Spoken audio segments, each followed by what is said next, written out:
اب اس نیم تاریک کوٹری میں آنیا اور شہابی تنہا تھے۔ آنیا کا دل شدت سے دھڑکنے لگا۔ وہ کوئی کمزور لڑکی نہیں تھی، نہ ہی اس کے کردار پر کسی بھی طرح انگلی اٹھائی جا سکتی تھی۔ وہ صنف مخالف سے بہت لیے دیے رہتی تھی، مگر پتہ نہیں کیوں یہاں اس کا سارا دم ہم ایک دم ناپید ہو گیا تھا۔ خاموشی بوجھل ہونے لگی تو وہ بولی، شہابی، آپ کے یہ دوست آپ سے کچھ مختلف نظر آتے ہیں۔ وہ مسکرایا، یہ صرف دوست ہی نہیں، ایک طرح سے گھر کا فرد بھی ہے۔ ہم دونوں اکٹھے کھیل کود کر جوان ہوئے ہیں۔ گھر میں آیا حالہ کو دیکھا تھا نا آپ نے؟ روسو ان کا ہی بیٹا ہے، ذرا بے پرواہ سا ہے لیکن دل کا برا نہیں ہے۔ آیا حالہ بھی جوانی میں ہی ہمارے پاس آ گئی تھیں۔ وہ زباب منزل کی سب سے پرانی خادمہ ہیں، بلکہ وہ فیملی کا حصہ ہی ہیں۔ انہوں نے ہمیں گود میں کھلایا ہے، راسو ان کی واحد اولاد ہے۔ یہ کرتے کیا ہیں؟ میرا مطلب ہے راسو صاحب۔ محترمہ، یہ کسی شاعر نے کہا ہے نا کہ جو کچھ نہیں کرتے وہ کمال کرتے ہیں، لیکن خیر راسو بالکل بھی بیکار نہیں ہے۔ یہ ایک اچھے معیار کا اسنوکر کلب چلاتا ہے، اپنی گزر بسر کر لیتا ہے۔ اور آپ اس الیکٹرانک میڈیا کی طرف کیسے آگے؟ آنیا نے ایک لمحے کے لیے اس سے نظریں ملا کر پوچھا۔ کیوں نہیں آنا چاہیے تھا؟ اس نے الٹا سوال کیا۔ میرا مطلب ہے آپ کے دادا اسد اللہ فوج میں تھے، آپ کے والد تیمور حیدر نے کوہ پیمائی جیسی سخت کوش فیلڈ اختیار کی، تو آپ کا کیا مطلب ہے یہ صحافت کوہ پیمائی سے کچھ کم ہے؟ نہیں محترمہ، یہ زیادہ مشکل ہے، اور سچائی کا ساتھ دینے والوں کے لیے تو اور زیادہ مشکل۔ شہابی حیدر کے فکرے نے آنیا کو متاثر کیا۔ وہ ستائشی نظروں سے اس کی طرف دیکھنے لگی۔ وہ بولا، اور آپ فرمائیں، آپ دیکھنے میں تو سچائی کو بڑی سنجیدگی سے لینے والی کوئی سائنس اسٹوڈنٹ لگتی ہیں۔ آپ مصوری کی طرف کیسے آ گئیں؟ آپ کو بتایا ہے نا کہ کمپیوٹر سائنس تو میں پڑھ رہی ہوں، مصوری بس شوق تھا جو دھیرے دھیرے بڑھتا گیا ہے۔ اچھا، آپ لینڈ اسکیپ بناتی ہیں یا پورٹریٹ وغیرہ؟ لینڈ اسکیپ، لیکن کبھی کوئی خاص موقع ہو تو پورٹریٹ اور کیلی گرافی وغیرہ بھی کر لیتی ہوں۔ یہ تو پھر بڑی اچھی بات ہے۔ میں ابھی کچھ دیر پہلے آپ سے اسی سلسلے میں بات کرنے لگا تھا۔ یہاں راجوری میں لینڈ اسکیپ پینٹنگ کا ایک بڑا مقابلہ ہونے والا ہے۔ کافی بڑی انعامی رقم ہے، حصہ لینے والوں کو خاصی پروجیکشن بھی ملے گی۔ ابھی باقاعدہ اناؤنسمنٹ نہیں ہوئی ہے، لیکن میڈیا سے تعلق رکھنے کے سبب میرے پاس اس حوالے سے ایڈوانس انفارمیشن موجود ہے۔ آپ چاہیں تو اس مقابلے میں حصہ لے سکتی ہیں۔ آپ کے پاس اپنے کام کا کوئی نمونہ وغیرہ ہے؟ میرا مطلب ہے آپ کے موبائل فون میں۔ شہابی حیدر کا اندازہ درست تھا۔ آنیا کے اسمارٹ فون میں اپنی پینٹنگ کے کچھ عکس موجود تھے۔ شہابی حیدر کے کہنے پر آنیا نے اسے وہ فوٹوگراف دکھائے۔ اس نے غور سے دیکھے اور متاثر ہوا۔ دبے دبے جوش سے بولا، میرا تو مشورہ ہے میس آنیا، آپ اس کمپٹیشن میں ضرور حصہ لیں۔ موضوع آثار قدیمہ ہے، میں اس کے لیے آپ کو بڑی اچھی لوکیشن سجیسٹ کر سکتا ہوں۔ وہ سوالیہ نظروں سے اس کی طرف دیکھنے لگی۔ اس نے ڈرامائی انداز میں سامنے دیکھا۔ موسلا دار بارش کی اوٹ سے دنیدر فورٹ کے خوبصورت نشیب و فراز اور پیچ و خم نظر آ رہے تھے۔ وہ بولا، اگر آپ مقابلے میں حصہ لینا چاہیں تو آپ کے پاس کافی وقت ہے۔ آپ اس فورٹ کے کچھ دلکش حصے کینوس پر اتار سکتی ہیں۔ یکیک ہوا کا رخ بدلا، بارش کی تیز بوچھاڑیں اس کوٹری کے اندر تک آنے لگیں۔ آنیا گھبرا کر بائیں جانب ہٹی تو اونچی ایڑی کے سبب لڑکھڑا گئی۔ شہابی نے اسے بر وقت کندھوں سے تھام لیا۔ اپنے کندھوں پر اس کی مضبوط گرفت محسوس کر کے وہ جیسے سرتاپا لرز گئی۔ اور جلدی سے پیچھے ہٹ گئی۔ سوری، وہ گھبراہٹ میں بس اتنا ہی کہہ سکی۔ وہ محویت سے اس کی طرف دیکھنے لگا۔ اس کی نگاہوں کی تپش آنیہ نے اپنے نیم سراپا پر محسوس کی۔ قلعے کی بلند و بالا فصیل کی برجیوں پر بجلی چمکی اور پھر بادل دہاڑنے لگے۔ آنیہ کو اب گھبراہٹ سی محسوس ہو رہی تھی۔ وہ ریسٹ واچ دیکھ کر بولی، آپ کا دوست ابھی تک نہیں لوٹا؟ شاید وہ بارش کے ہلکا ہونے کا انتظار کر رہے ہوں گے۔ کچھ دیر پہلے ہلکی تو ہو گئی تھی، آنیہ نے پوچھا، لیکن پھر تیز ہو گئی۔ آپ گھبرائیں نہیں، وہ ابھی پہنچ جاتے ہیں، اس نے شائستگی سے کہا۔ آنیہ کے ذہن میں ہا مہا ہی وسوسے سر اٹھا رہے تھے۔ غالباً اس کی وجہ یہی تھی کہ شہابی حیدر کا دوست اس کے ذہن میں کوئی اچھا تاثر قائم نہیں کر سکا تھا۔ اس کو پریشان دیکھ کر ہی شاید شہابی نے اپنا موبائل فون نکال لیا، مگر اسی دوران میں آنیہ کے فون پر نہار کور کی کال آ گئی۔ اس نے بتایا کہ وہ پنجابی فیملی کے ساتھ گپ شپ کر رہی ہے۔ جوں ہی بارش ہلکی ہوتی ہے وہ دونوں پہنچ جاتے ہیں۔ بارش ہلکی ہونے میں 10-15 منٹ مزید لگ گئے۔ اس دوران میں آنیہ اور شہابی حیدر آپس میں باتیں کرتے رہے، ایک دوسرے کی فیملیز کے بارے میں جاننے کی کوشش کرتے رہے۔ آنیہ تو پہلے ہی بہت کچھ جانتی تھی، زیادہ سوالات شہابی کر رہا تھا۔ پتہ نہیں کیوں آنیہ کو لگ رہا تھا کہ وہ غیر محسوس طور پر شہابی حیدر کی طرف کھینچتی چلی جا رہی ہے۔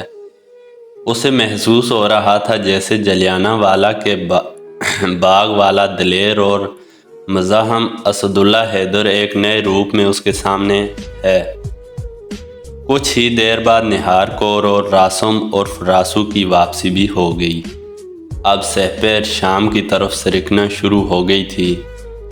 انہوں نے سائیں گنجی بادشاہ کی زیارت کا پروگرام کل پر ڈال دیا اور باقی کا وقت یہیں فورٹ میں گزارنے کا فیصلہ کیا۔ پروگرام کے مطابق نہار کے ماما جی کو بھی ڈنر کے وقت زباب منزل پہنچ جانا تھا۔ آنیہ، نہار، شہابی حیدر اور راسو گھوم پھر کر 8 بجے کے لگ بھگ زباب منزل پہنچے تو وہاں ماموں دلبر سنگھ صاحب پہلے سے موجود تھے اور زباب بیگم و آیا حالہ کے ساتھ دعاں دار گفتگو فرما رہے تھے۔ ان کو بھی کورٹ میرج کرنے والے لڑکے لڑکی کی کہانی کا پتہ چل چکا تھا۔ ان کی ساری ہمدردیاں شادی شدہ جوڑے کے ساتھ تھیں۔ انہوں نے چھوٹتے ساتھ ہی شہابی کا کندھا تھپکا اور کہا، پتر جی خوش رہو، حق سچ کا ساتھ دینے سے رب سونا راضی ہوتا ہے۔ لڑکا لڑکی بالغ ہیں، سیانے ہیں، اپنی مرضی سے ایک ہوئے ہیں، تو یہ ٹھیکیدار کون ہوتا ہے ان کو نکھیڑنے والا؟ کارروائی تو ان لوگوں کے خلاف ہونی چاہیے۔ انشاءاللہ سب اچھا ہو جائے گا انکل، شہابی نے بڑے اعتماد سے کہا۔ پتر جی اب کہاں ہیں وہ دونوں؟ دلبر صاحب نے پوچھا۔ شہابی کے بجائے زباب بیگم نے بتایا، ان کی والدہ اور ان دونوں کو ابھی تھوڑی دیر پہلے MPA صاحب کی رہائش پر پہنچا دیا گیا ہے۔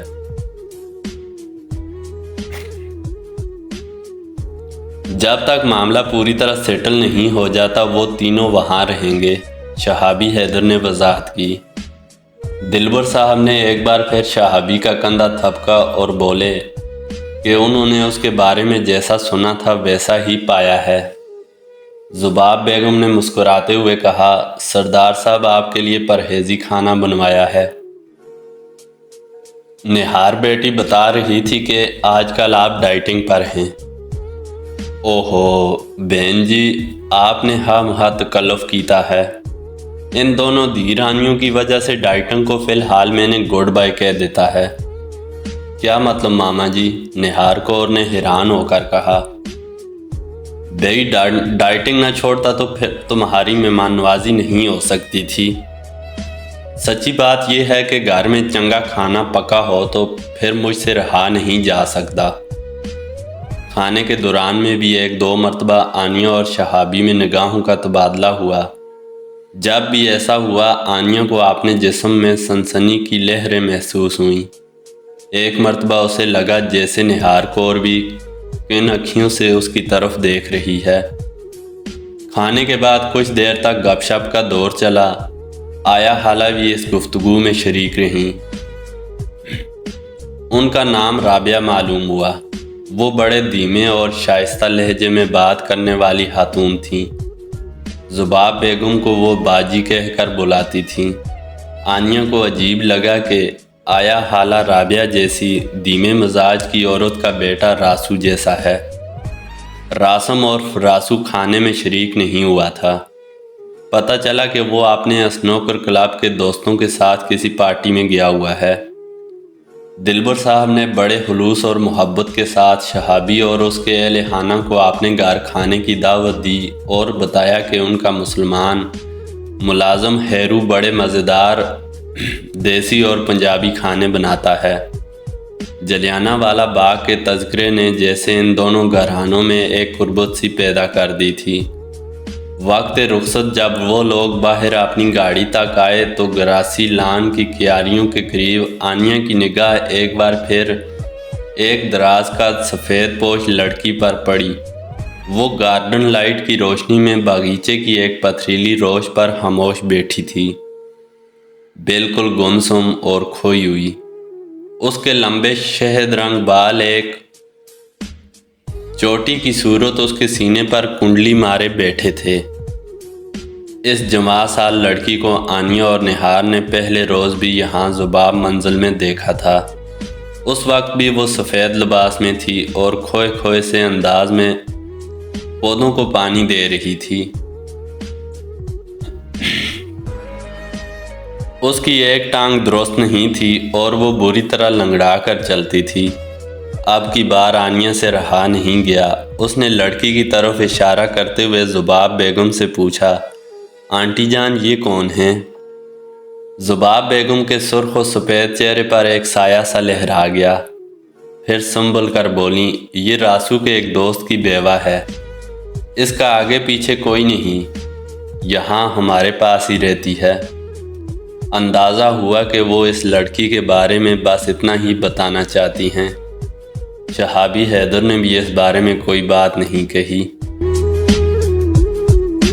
جی تو دوستو، ہماری آج کی قسط یہاں پہ مکمل ہوتی ہے۔